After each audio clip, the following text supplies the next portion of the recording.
অবস্থাটা কি হবে জানে? আমরা হরি ভজন খাবো দাবো দোস্তি করে আরে হরি হরি হরি ভগবান খেতে দিবে না? হরি হরি বলে কিছু নয় বাবা, আমি খাবো আমি খাবো, হরি বলে খেতে দেবে? এই যে আমাদের ভুল, এই যদি মনের মধ্যে উপাসনা জাগে, শাস্ত্র বলছে কি হবে জানো?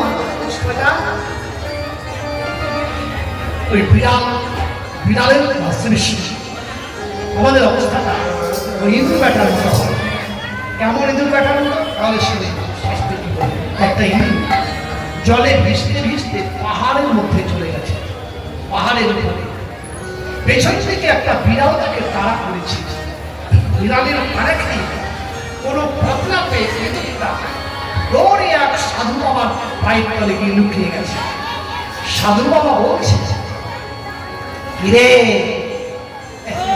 আমি নিশ্চিত বাবা ধ্যান করছিলাম, একটু গোবিন্দ নাম করছিলাম, তুই আবার জ্বালাতে চলে এলি। যারা আশ্রয় চায়, এই যে মায়েরা যারা আশ্রয় চায় তাদেরকে কিন্তু তাড়িয়ে দেবেন না, তাদেরকে আশ্রয় দেবেন। হ্যাঁ, তুই যখন আমার কাছে আশ্রয় নিয়েছিস, আশ্রয় দিলাম। ও বিড়াল থেকে ভয় পাইছিস, যাবে না তুই বিড়াল থেকে। কিন্তু তার সঙ্গে সঙ্গে বিড়াল হয়ে গেল। সাধু বাবা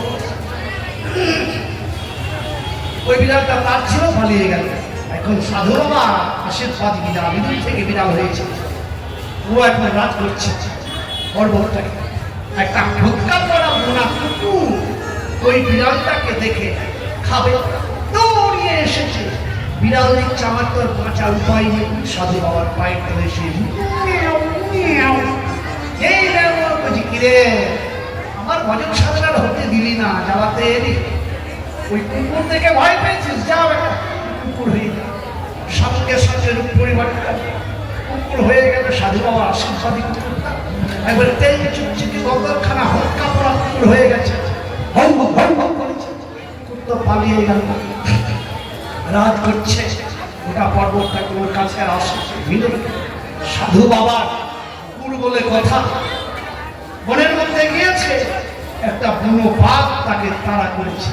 বাঘের প্রিয় খাদ্য, তাই কুকুরটাকে দেখে খেতে এসেছে, দৌড়িয়ে এসে সাধু গায়ে বাঁচাচ্ছে। বললাম না, বললাম না, নিজের ভাষাতে ফিরে ভয় পেয়েছে। সামান্য বাঘ, যাওয়ার মধ্যে বাঘ হয়ে যায়। সাধু বাবা যেই বলেছে বাঘ হয়ে যায়, সঙ্গে সঙ্গে বাঘটা মনে করছে, বাবারে সাধু বাবা আমাকে, আমি ছিলাম ইঁদুর, ইঁদুর বেটা থেকে হলাম বিড়াল, বিড়াল থেকে হলাম কুকুর, কুকুর থেকে হলাম বাঘ। এই 1 মাস ঘুরতে ঘুরতে আরো যখন ধাক্কা পড়া হয়েছে, তেল চুচিকে গতরখানা যখন হয়েছে, সব বাঘ থেকে যখন ভয় করছে, তখন মনে মনে করছেন বাঘের মনে একটা বুদ্ধি চলে, আরে আমি তো বাঘ, আমি তো বাঘ নই, সত্যিকারের আমি ছিলাম ইঁদুর বেটা। ইঁদুর থেকে হলাম বিড়াল, বিড়াল থেকে কুকুর, কুকুর থেকে বাঘ। এই কথাটা যদি সমাজের কোনো পশু পাখি জেনে নেয়, পশুরা জেনে নেয়, আমাকে তো সম্মান দেবে না, জানতে দেওয়া হবে। কিন্তু সাধু বাবা যদি থাকে, ও যদি কাউকে বলে দেয়, রে আমার বাঘরে ইঁদুর ছিল, ইঁদুর থেকে আশীর্বাদ তিনি বাঘ করেছি, তাহলে তো আমার মান সম্মান থাকবে। আরে বাবা না থাকবে, বাঁশ না বাজবে,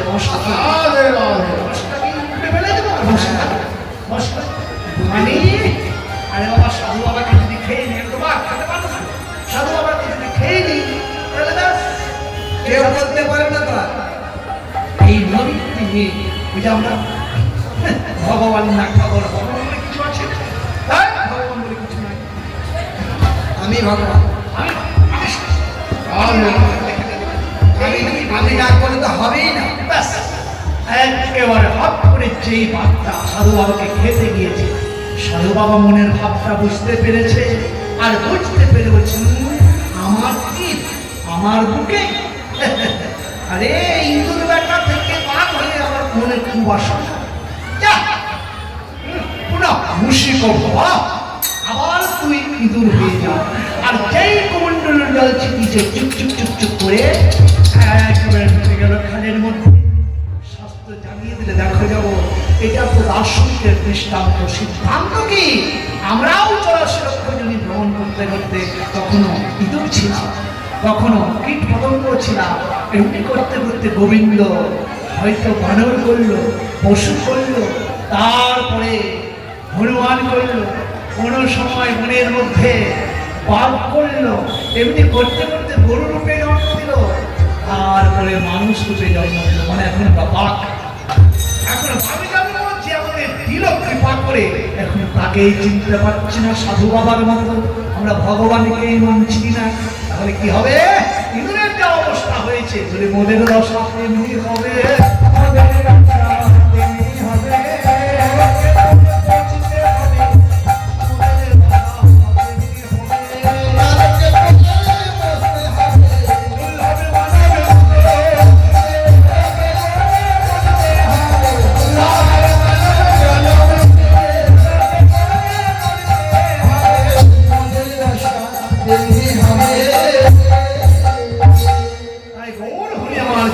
কেঁদে কেঁদে বলছে, জগৎ এখনো সময় আছে, তোমরা কৃষ্ণ নাম করো। তাই গৌর হরি বলছে, ক্ষণে উঠে ক্ষণে বৈশাখ ঝোড়ো হনিশা। ওহে গৌর, তুমি এসব করছো কেন? ধৈর্য ধরিতে না রে গোবিন্দ গোবিন্দ।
কীর্তন প্রারম্ভে সকল সাধু গুরু ব্রাহ্মণ অনুষ্ঠানের চরণে আমার অনন্ত কোটি দণ্ডবত প্রণাম।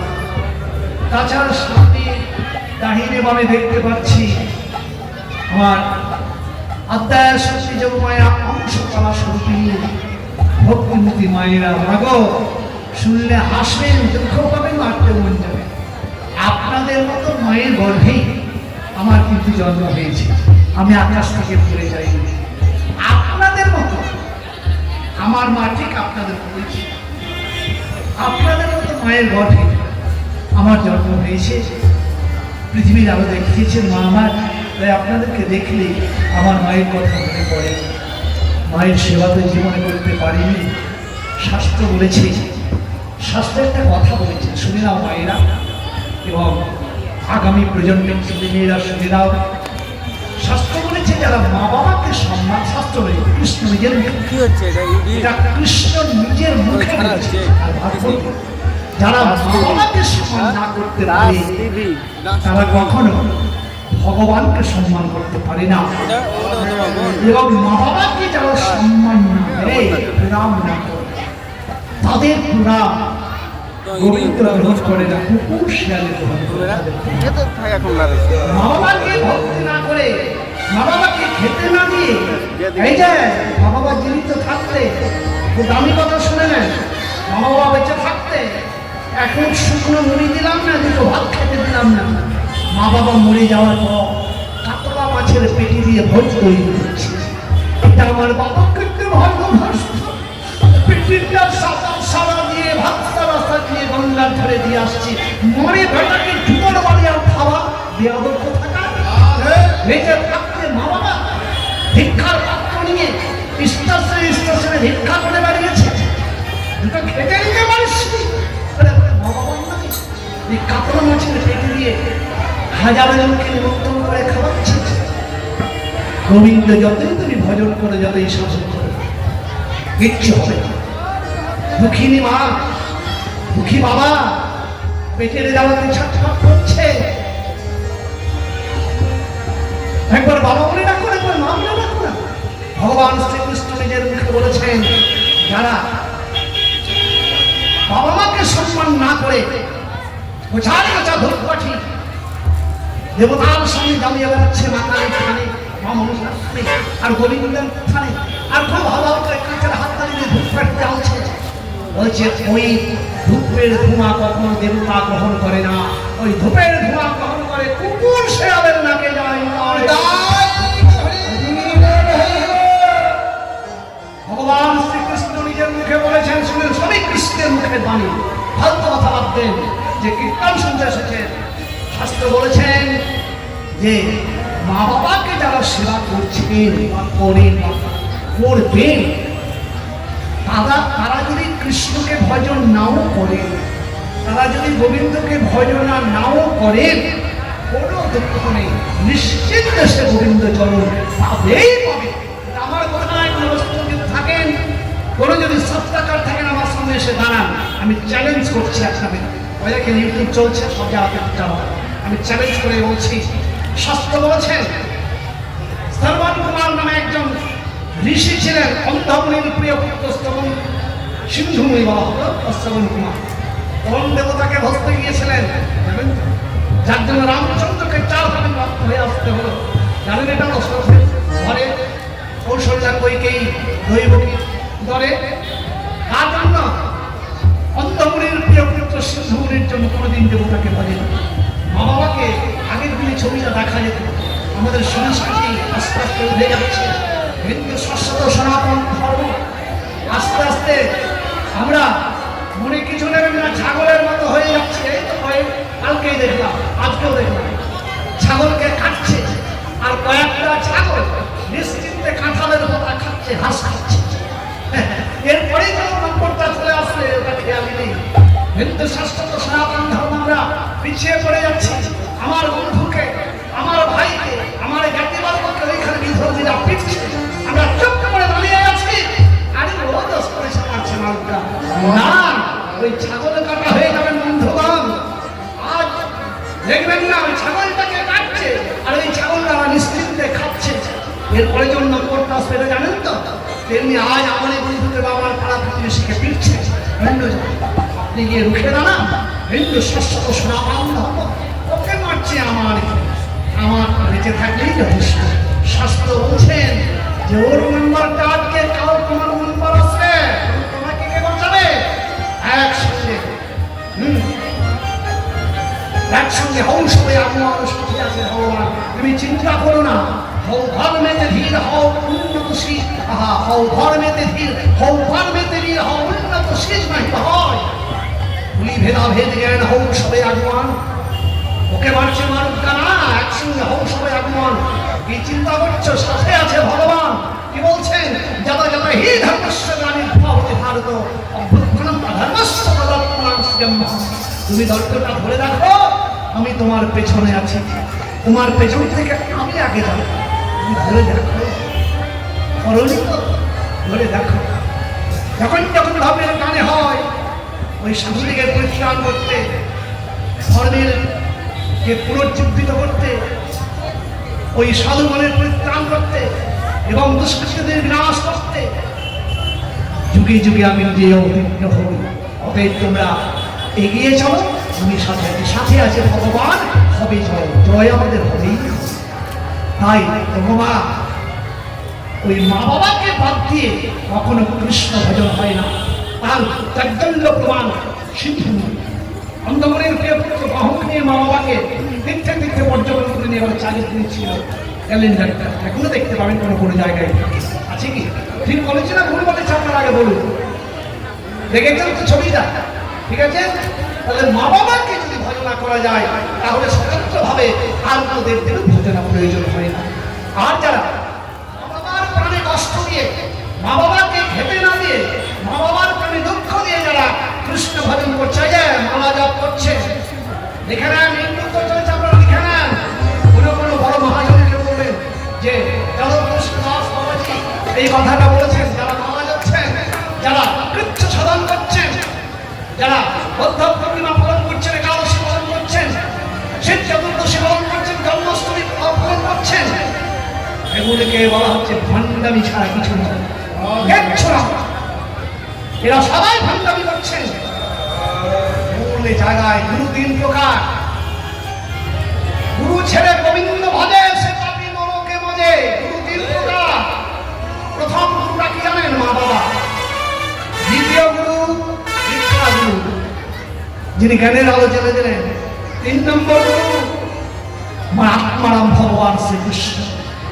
অতএব গুরু, প্রথম গুরুকে যদি আপনি বাদ দিয়ে দিলেন, এক যদি লেখাটাই বাদ দিলেন, শূন্য দিয়ে ভরে গেলেন। এক লেখার পর শূন্য দিলেন 10, তারপরে শূন্য দিলে 100 হবে, তারপরে শূন্য দিলে 1000 হবে। কিন্তু প্রথমে একটাকেই আমি লিখলাম না, শূন্য দিয়ে গেলাম। হবে হবে কিছু হবে বাবা, বলুন না হবে কিছু কি কিচ্ছু হবে। এক লেখার পর যত শূন্য দেবেন প্রত্যেকটা শূন্য কাজে লাগবে, কিন্তু শূন্যগুলা রেখে দিয়ে আপনারা যদি মুছে দেন সব বেকার হয়ে যাবে। আপনারা মা বাবাকে সেবা করতে শিখুন। কৃষ্ণ ভজন হোক হয় না, কোনো বাবাজি থাকলে আপনি আমার কথাটা তুলে ধরবেন যে জগৎ কৃষ্ণ দাস কথাকে বলছেন, কোন ভাগ্যতে আছে বাবা, এটা কি ঠিক না বলবেন? চোখে আঙুল দিয়ে আপনাকে রাখবেন। কৃষ্ণ নিজের মুখে বলেছেন আগে মা বাবাকে সম্মান করে। যারা মা বাবাকে সম্মান করতে না জানে তারা আমাকে খুব ভালোবাসে, তারা কি সম্মান করবে? জীবিত হাতে মা বাবাকে খেতে দিলাম না, আর মরার পরে কাতলা মাছের পেটি দিয়ে শ্রাদ্ধ করেছি। মা বাবাকে একটা ছেঁড়া কাপড় দিতে পারি না, মোটা কাপড় দিতে পারি না, আর দেবতাকে নিয়ে গিয়ে বেনারসি শাড়ি পরাচ্ছি। মেয়ের দাও মোটা কাপড় মাথায় তুলে নিলে ভাই, দিন দুঃখিনী মাঝে তাদের আর বেশি আর সভ্যরা, দিন দুঃখিনী মাঝে তোদের বেশি সভ্যরা। মা যেভাবে আমাকে তৈরি করছে, এই জীবনটা আমি পেয়েছি, তাই আমার কাছে অনেক কৃষ্ণ বলার যোগ্য জগৎ পেয়েছি। অতএব মা বাবাকে সম্মান করতে শিখেছি। ও মায়েরা, তোমাদের মতো মায়ের গর্ভে আমার জন্ম পেয়ে আমি জীবনকে ধৈর্য করতে পেরেছি। তোমরা সর্বাগ্যে আমার নাম গ্রহণ করুন। তাই তারপরে প্রণাম জানাই, 3 নম্বর প্রণাম জানাই আমার কমিটি বাবাকে। এটা প্রথমেই প্রণাম জানাটা উচিত ছিল, কিন্তু প্রণাম জানাই আমার কমিটি বাবাকে কেন? যারা কৃপা করে এই সুন্দর মঞ্চে দুটো কৃষ্ণ কথা বলার সুযোগ করে দিয়েছেন, এমন দরদি কমিটিকে একটু যদি প্রণাম না করি, তারা যদি আমাকে কৃপা না করে এখানে না নিয়ে আসতেন, তাহলে কি আমি দর্শকে এমন ভক্তের বদন দেখতে পেতাম?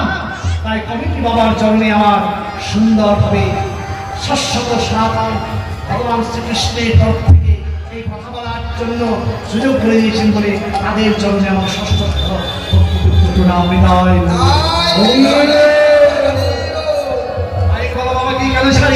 দূর থেকে দূরান্ত আমাদের শব্দ পরমে যে আমার ভাষা পৌঁছে দিচ্ছে, মায়ের ছাড়া যদি কথা বলে শুনতে পাবেন না, যার জন্য সেই ছোট্ট বাবাকে আমার স্নেহ আশীর্বাদ করে বড় হবো। পিতাই আসুন পদাবলী কীর্তন। পদাবলী কীর্তন কাকে বলে? পরে বলে নাম ধরে নাকি শুনবেন। পদাবলী তো আমরা শুনে না, একখানা বাংলাদেশের গান, একটা নজরুলগীতি, একটা রবীন্দ্রসঙ্গীত, একখানা ভাওয়াইয়া, একেবারে গান গেয়ে চলে গেলাম। সুন্দর গান। কীর্তনের নামে অপসংস্কার, কুসংস্কারের কীর্তন নাম ধাতু থেকে এসেছে কীর্তন। কীর্তন, কীর্তনকে 2 প্রকার কীর্তন হয়। এক হচ্ছে শুভ কীর্তন, এক হচ্ছে নামদীয় কীর্তন। এই নামদীয় কীর্তনকে 2 ভাগে ভাগ করলেন, নাম কীর্তন আর পদাবলী কীর্তন। এই পদাবলী কীর্তনকে 3 ভাগে ভাগ করলেন। কি? এক হচ্ছে চর্যাপদ, এক হচ্ছে বৈষ্ণব পদাবলী, এক হচ্ছে শাক্ত পদাবলী। এই পদাবলীকে তিন ভাগে ভাগ চর্যাপদ, এই চর্যাপদটা এখন নেই, তবে কিছু কিছু পাওয়া যায়, একেবারে বলে তাহলে পাওয়া যায়। আর শাক্ত পদাবলীটা কি না, মা কালীর নামে, মা সরস্বতীর নামে, মা দুর্গার নামে যে গানগুলো হয়, যেমন উদাহরণ দিয়ে একটা তাহলে বুঝতে পারবেন। তুই নাকি মা দয়াল শুনেছি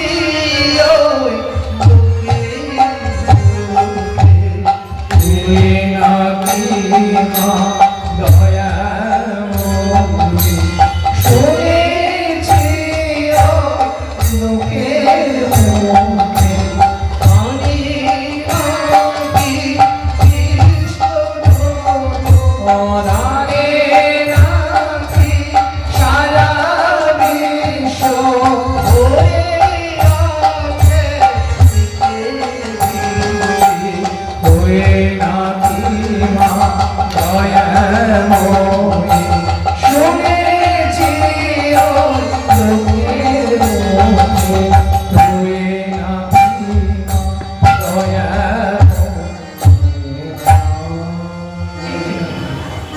এই গানগুলোকে বলা হয় শাক্ত গান। আর পদাবলী কীর্তন তো আপনারা শুনেছেন, কিন্তু বিভিন্ন গান দিয়ে এই পদাবলীটাকে রঞ্জিত করে দিয়ে মানুষের রুচিটাকে আমরা বদলে দিয়েছি। পদাবলী কীর্তন নয়, পদাবলী কীর্তন কাকে বলে একটু জেনে নেন। বৈষ্ণব মহাজনীর পদ, বৈষ্ণব মহাজনীর পদকে এর মধ্যে রাধা গোবিন্দের যে গীতিগাথা গাওয়া হয়, বৈষ্ণব মহাজনীর পদ দিয়ে রাধা গোবিন্দের যে গীতিগাথা গাওয়া হয় তাহাকে বলা হয় পদাবলী কীর্তন। তবে পদাবলী কীর্তন শুধু পদাবলী নয়, প্রত্যেকটা পদের মাঝে মাঝে ভাঁজে ভাঁজে খাঁজে খাঁজে ভাগবতীয় কথার রস সাজে সাজে প্রত্যেকটা পিছিয়ে পড়া করে হতজীবের অগণিত শিক্ষণীয় বিষয়গুলি ঢুকে রয়েছে। এগুলি পদাবলী কীর্তনের মধ্যে আমরা জানতে পারব। যেমন কুশলের মধ্যে রস থাকে, কিন্তু একটা কুশল কেটে নিয়ে এসে আপনার সামনে দিয়ে ফেলে দেওয়া যায়, ভাই ওই কুশলের রস দেখাও, দেখানো যাবে না। সেই কুশলের রস পেতে গেলে একটা পেশন যন্ত্রের প্রয়োজন, যে যন্ত্র দিয়ে রসটাকে বের করে যদি পান করা যায়, সায়েন্টিস্ট বলছেন, ডক্টর বলছেন, সেই রস খেতে গেলে আমাদের একটা মারাত্মক ব্যাধি বলা হয়, যার নাম হচ্ছে জন্ডিস ব্যাধি। জন্ডিস ব্যাধি বলা হয় কুশলের রস। এই পদাবলী যে কুশলের রস, এই পদাবলী কীর্তনের রস যদি পান করা যায় তাহলে কি হবে না, ভবব্যাধিতে আক্রান্ত জীব কেমন না ভবজন্ডিস ব্যাধিতে আক্রান্ত। জন্ডিস ব্যাধি হলে কি হয় একটু জেনে নেন।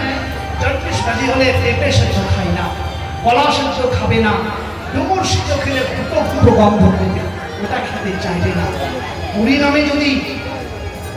পরিণামে তাকে যদি ঘুগনি দেওয়া যায় গপ গপ করে খাবে, চপ পেঁয়াজি কচরা বেগুনি দেওয়ালে হপ হপ করে খাবে। কেন? এটা ওই যে জন্ডিস আছে না, ওই জন্ডিস জীবাণুটা খাবার। কিন্তু কলা সেদ্ধ পেঁপে সেদ্ধ ডুমুর সেদ্ধ খাবে না, ওটা অনুসন্ধানে খাবে। ঠিক তেমনি গরিব জীব কেমন জানেন, এরা ভালো খাবারটা খাবে না। তুলসীদাস মহারাজজি বললেন, সচ কহে তো মরে লঠা ঝুঠা জগত ভুলা দে, আর সচ কহে